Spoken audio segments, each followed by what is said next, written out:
Hello students, इस video में सीखते हैं यार एक और नया कंसेप्ट। ठीक है, जब अगर क्वेश्चन में इक्विलेटरल ट्रायंगल हो और इस इक्विलेटरल ट्रायंगल का दो वर्टेक्स दे रखा है और अगर बोलता है कि थर्ड वर्टेक्स क्या होगा, थर्ड वर्टेक्स बताओ। ठीक है, तो नॉर्मल प्रोसेस तो यार इसका काफी लेंदी है। नॉर्मल प्रोसेस ये है, एक ट्रायंगल बन गया, दो वर्टेक्स दे रखा है, मान लो ए ये वाला वर्टेक्स दे रखा है और बी ये वाला वर्टेक्स दे रखा है। ठीक है, ये वर्टेक्स नहीं पता, हमें थर्ड वर्टेक्स फाइंड करना है, तो हम क्या एज्यूम कर लेते हैं, let P X comma Y be the third vertex और फिर P A is equal to P B और ए बी। इस तरीके से इसको इक्वेट करके हम लोग सॉल्व करते हैं, काफी लेंदी हो जाता है। ठीक है, यहाँ पे यार हम लोग उतना कुछ भी नहीं करेंगे, सीधा सीधा हमारे पास फॉर्मूला है थर्ड वर्टेक्स निकालने का। ठीक है, अगर हमें दो वर्टेक्स दे रखा होता है तो थर्ड वर्टेक्स को इस फॉर्मूले को यूज करके निकाल लो। तो फॉर्मूला क्या है, दो वर्टेक्स दिया हुआ है x1 y1 x2 y2, तो x1 plus x2 plus minus √3 और यहाँ पे y1 माइनस y2 का डिफरेंस है। यहाँ पे तुम y1 माइनस y2 लिखो या y2 माइनस y1 लिखो, उससे कोई फर्क नहीं पड़ेगा क्योंकि इसके ऊपर मॉड सिंबल लगा हुआ है। तो अंदर में चाहे नेगेटिव वैल्यू आए पॉजिटिव वैल्यू आए, हमें पॉजिटिव वैल्यू को कंसिडर करना है। ठीक है, इसलिए कोई फर्क नहीं पड़ता है। Similarly y1 plus y2 plus minus √3 x1 minus x2। ठीक है, तो इस फॉर्मूले का यूज कर लो। अच्छा, हर जगह में ये वाला फॉर्मूला यूज करने की जरूरत नहीं, उससे भी एक और आसान तरीका है, मेथड टू हाइट निकाल लो इस इक्विलेटरल ट्रायंगल का √3/2 इंटू साइड। ये फॉर्मूला था, हाइट का फॉर्मूला था √3/2 इंटू साइड। ये कहां पे अप्लाई कर सकते हैं, जब देखो इस टाइप का क्वेश्चन है, क्वेश्चन नंबर 16 जो तुम्हें दिख रहा है। ठीक है, इसमें बोल रहा है कि दो वर्टेक्स दे रखा है और देखो दोनों वर्टेक्स कहां है, एक्स एक्सिस के ऊपर लाई कर रहा है। देखो थोड़ा सा इसको ग्राफ भी बनाओ, एक है 3,0, एक है -3,0। ठीक है, तो ये जो दिख रहा है 0,0 ओरिजिन क्या हो गया, मिड पॉइंट हो गया। ठीक है, क्लियरली। तो जो थर्ड वर्टेक्स होगा वो इसी वाई एक्सिस के ऊपर ही लाई करेगा, ये कंफर्म है। इक्विलेटरल ट्रायंगल का जो ये परपेंडिकुलर बाइसेक्टर होता है, क्योंकि ये एक पॉइंट इधर है 3 यूनिट की दूरी पे और दूसरा 3 यूनिट की दूरी पे इधर, तो वाई एक्सिस क्या हो गया, इस लाइन का परपेंडिकुलर बाइसेक्टर। तो जो थर्ड वर्टेक्स होगा परपेंडिकुलर बाइसेक्टर पे ही लाई करता है, तो कंफर्म हो गया कि जो थर्ड वर्टेक्स है इस वाई एक्सिस पे लाई करेगा। ठीक है, तो क्या होगा 0, समथिंग। ठीक है, तो यहाँ भी 0, समथिंग 0, समथिंग 0, समथिंग 0, समथिंग लगा हुआ है। तो अब इस चार में से कौन सा होगा ये हमें आइडेंटिफाई करना होगा। देखो तो क्लियर कट ये बेस है, तो ये क्या हो गया, इसका हाइट हो गया। तो अगर ये वाली लेंथ कितनी है ये पता चल जाए तो हमें ये वाला पॉइंट पता चल जाएगा। तो बेस कितना है, 6 यूनिट, 3 यूनिट इधर और 3 यूनिट इधर, 6 यूनिट बेस 6 हो गया। तो हाइट का फॉर्मूला क्या होता है, height is equal to √3/2 into side. तो ये बेस मतलब इक्विलेटरल ट्रायंगल का साइड कितना, ये साइड हो गया 6, तो 2 से कट गया 3 बार में 3√3, यानी ये वाला जो लेंथ है ये कितना है 3√3। तो ये पॉइंट क्या हो जाएगा 0,3√3। ठीक है, तो यहाँ पे हमें ये वाला फॉर्मूला भी यूज नहीं करना पड़ा क्योंकि दो पॉइंट जो थे इक्विलेटरल ट्रायंगल के वो एक्स एक्सिस के ऊपर लाई हो गए। सिमिलरली अगर दो पॉइंट वाई एक्सिस पे भी लाई हो जाते तो थर्ड पॉइंट हम लोग इजिली फाइंड कर लेते। ठीक है, लेकिन आगे ये काम नहीं करेगा, ये वाला तरीका यहाँ पे काम नहीं करेगा। तो यहाँ पे तो मिल गया 0,3√3।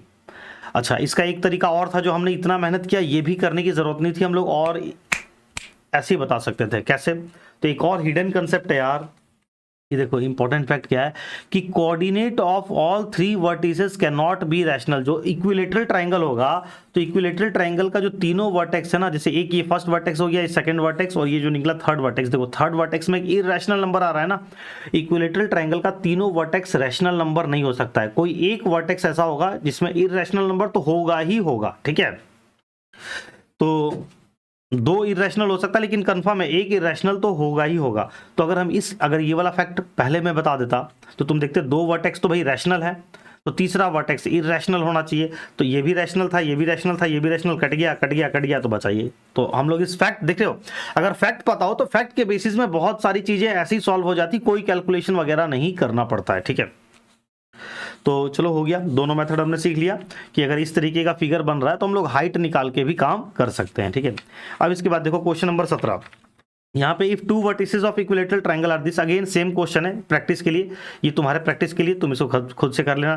तो अब तुम्हें पता चल गया कि भाई तीनों वर्टेक्स रैशनल नहीं होते हैं, तो दो वर्टेक्स रैशनल है तो तीसरा कंफर्म है कि इरेशनल होगा। तो ये भी इरेशनल दिख रहा है, ये भी इरेशनल, ये भी इरेशनल, ये भी इरेशनल, तो यहाँ पे ये फैक्ट फेल हो गया। अब ये वाला फैक्ट कोई काम नहीं आएगा, तब फिर वही हाइट निकालो। ये हो गया -4,0, ये हो गया 4,0 और तो थर्ड वर्टेक्स जो है वो वाई एक्सिस पे लाई करेगा जीरो कॉमा समथिंग होगा, तो यहाँ भी zero comma something, zero comma something, zero comma something, zero comma something, तो हो गया गड़बड़। फिर यानी ये वाला भी काम नहीं है, निकालना पड़ेगा। तो 4 यूनिट इधर, 4 यूनिट इधर, यानी बेस कितना हो गया, 8 यूनिट हो गया। बेस 8 यूनिट हो गया, तो ये हाइट कितना हो जाएगा, हाइट हो जाएगा √3/2 इंटू बेस, मतलब साइड कितना है 8, 2 से कट गया 4 बार में, तो ये हो गया 4√3, यानी 0,4√3 जो थर्ड वर्टेक्स है वो हो जाएगा 0,4√3, और तुम्हें दिख रहा है 0,4√3, तुम इस पर टिक मार दोगे। और इसके बाद भी गलत क्यों? क्योंकि यार +-4√3 यहाँ दे रखा है, क्योंकि अगर ये 2 वर्टेक्स है तो थर्ड वर्टेक्स यहाँ ऊपर भी बन सकता है, इक्विलेटरल ट्रायंगल तो ऊपर भी बन सकता है, और इक्विलेटरल ट्रायंगल यहाँ नीचे भी बन सकता है। तो ये वाला पॉइंट क्या हो जाएगा, 0,-4√3, तो दोनों पॉसिबिलिटी है ना। तो अगर ऑप्शन में नेगेटिव नहीं दे रखा होता तो हम लोग सिर्फ पॉजिटिव वाले को कंसीडर करते। यहाँ पे एक पॉजिटिव दिया हुआ, एक नेगेटिव दिया हुआ, और एक पॉजिटिव नेगेटिव दोनों पॉसिबिलिटी, तो भाई ज्यादा करेक्ट आंसर तो यही हुआ ना।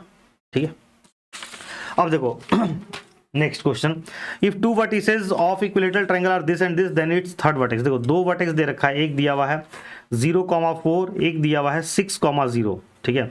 तो अब यहाँ पे यार ये वाला तरीका हमारा काम नहीं आएगा।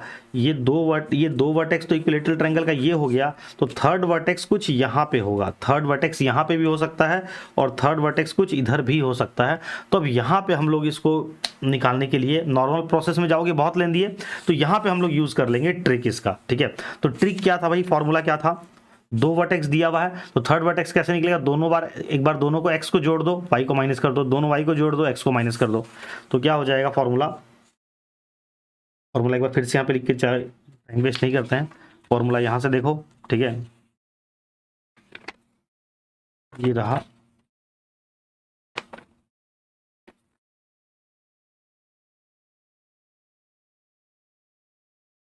फॉर्मूला। ठीक है,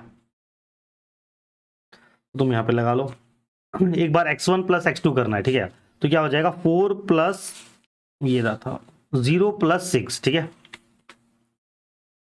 0 + 6 ±√3। ठीक है, हमने x वाले पार्ट को प्लस किया, y को माइनस करो, 4 - 0 बाई 2। ठीक है, कॉमा, इस बार x को प्लस किया, अब y को प्लस करो, 4 + 0 और ±√3, और x को माइनस करो। ठीक है, y को प्लस किया, x को माइनस करो, 0 - 6 और बाई 2।